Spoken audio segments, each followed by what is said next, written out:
राम सेतु बन रहा था, परमात्मा श्री राम सेतु के इस तरफ खड़े हैं। सब बंदर भालुओं ने पुल बनाया और बहुत पतला पुल बना।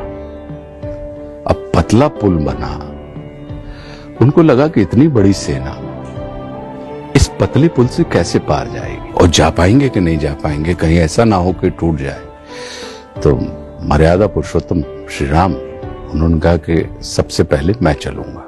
वो आके खड़े हुए, जैसे ही वो आके खड़े हुए तो जितने जलचर थे वो सारे अतल से तल पर आ गए और बिल्कुल उन्होंने उस पत्थर को सॉलिड करते हुए उसको और प्रशस्त कर दिया। और देखते देखते सारे जलचर और सारी लोगों ने देखा कि यार कहीं ऐसा ना हो कि ये अभी तो ऊपर आए हैं, पैर रखें और हम डूब जाएं। लेकिन परमात्मा श्री राम चलते चले गए और पूरी सेना उस चौड़े पुल से पार हो गई। तो उस पार जाके जामवंत जी ने उनसे कहा कि प्रभु, जब सब कुछ आपको ही करना था तो हम लोगों से ये पत्थर बत्थर ढुलवाने की क्या जरूरत थी? आपके खड़े होते साथ ही देखिए इतना चौड़ा पुल हो गया, सब आपकी ही कृपा थी। तो बोले कि कृपा भी तब जुड़ती है जब पुरुषार्थ तुम्हारा था। तो तुम्हारा पुरुषार्थ अगर नहीं होता तो इतने से पुरुषार्थ के साथ इतनी बड़ी कृपा जब जुड़ती है वो तभी जुड़ेगी। कृपा दिखाई नहीं देती, पुरुषार्थ दिखाई देता है, क्योंकि वो ससीम होता है।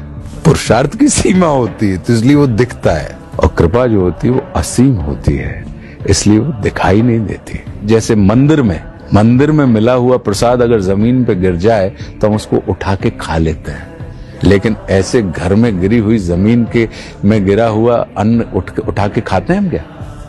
तो ये प्रसाद है। तो ये किससे मिला है? कृपा से मिला है। कृपा मतलब कर और पा। कौन? आप नहीं करता कोई और है और पाते आप हैं। तो करते गुरु हैं और पाते आप हैं। तो ये कृपा है, वो आपको मिलती। तो ये अपने आप में बहुत अनूठी अद्भुत बात है और मैं इसका बहुत मैं इस चीज की कद्र करता हूं और मैं ये मान के चलता हूं कि कितना परम सौभाग्यशाली हूं। नहीं तो लोग, इस संसार की 8 अरब की आबादी है, तो इस 8 अरब की आबादी में अगर आपको 10-25 लाख लोग या 2-5 करोड़ लोग आपको उसमें से आपको देख के मुस्कुरा देते हैं, अपने दुख भूल जाते हैं, तो ये कितना बड़ा जादू है कि आप लोगों की परिस्थिति भले ही ना बदल पाए लेकिन आप लोगों की मनस्थिति बदल देते हैं। और अपने यहां कहा ही जाता है कि मन चंगा तो कटौती में गंगा।